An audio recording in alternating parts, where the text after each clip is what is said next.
Shalom and good morning everyone. ఎలో బిడలారా, అనుదినము కృపావాక్యము ద్వారా బలపరచబడుతున్న మీరు ఈ దినకృపావాక్యము చూసుకుందాము. కీర్తన గ్రంథము 97వ అధ్యాయము 10వ వచనము. యెహోవాను ప్రేమించు వారులారా చెడుతనమును అసహ్యించుకొనుడి. ఒక చెడుతనమును అసహ్యించుకుని యెహోవాకు భయపడే ఒక రాజు మరి తను పరిపూర్ణుడు అవ్వడానికి కొరకు ప్రయాసపడుతూ ప్రవక్తల దగ్గరికి వెళ్ళాడట. ప్రవక్తల శిష్యుల దగ్గరికి వెళ్ళాడట.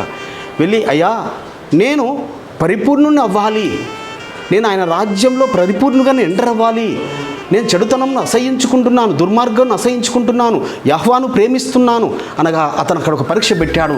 ఆ యొక్క ప్రవక్త మరి తన శిష్యుని అక్కడ పంపించి అక్కడ చీపురుతో ఉడుస్తున్నాడు. అక్కడ అంతా దుమ్ము లేచి ఈ రాజు కళ్ళల్లో పడినప్పుడు రాజు చాలా కోపంతో ఊగిపోయాడు. ఏంటి నువ్వు చేస్తున్న పని ఏంటి? నన్ను కనబడడం లేదా నీకు అంటే, రాజా, చెడుతనాన్ని అసహించుకుంటే సరిపోదు, దుర్మార్గాన్ని అసహించుకుంటే సరిపోదు, యెహోవాను ప్రేమిస్తే సరిపోదు, నీలో ఓర్పు, సహనము ఇవన్నీ కావాలి.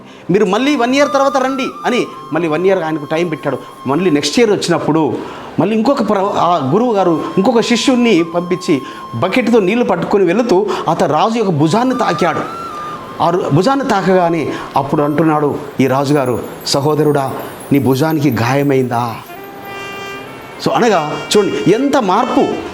దుర్మార్గమును మనము అసహించుకుంటున్నాము, చెడుతనాన్ని అసహించుకుంటున్నాము, యెహోవాను ప్రేమిస్తున్నాము, కానీ మనలో ఓర్పు, సహనము, త్యాగము ఇవన్నీ ఉంటేనే బిడ్డలారా మనము పరిపూర్ణత వైపుకు సాగుట, పరిపూర్ణులమై ఆయన రాజ్యమును స్వతంత్రించుకొనుట.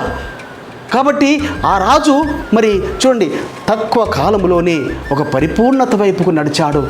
మరి ఆ పరలోకపు తండ్రి పెట్టిన ఎగ్జామినేషన్లో, ఆ యొక్క ప్రవక్త పెట్టిన ఎగ్జామినేషన్లో ఆయన పాస్ అయ్యాడు.